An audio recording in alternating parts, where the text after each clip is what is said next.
puso natin. Sumikat na ako ulit. Hayaan na natin yung bata.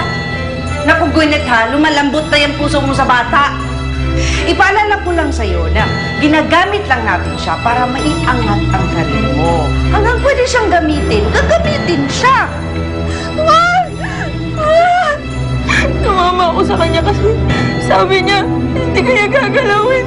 Pero niloko niya ako. Ayos na!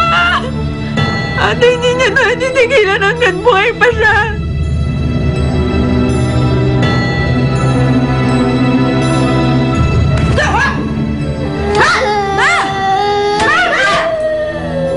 Matigas ang ulo ng anak mo. Tinuturuan ko lang siya ng leksyon.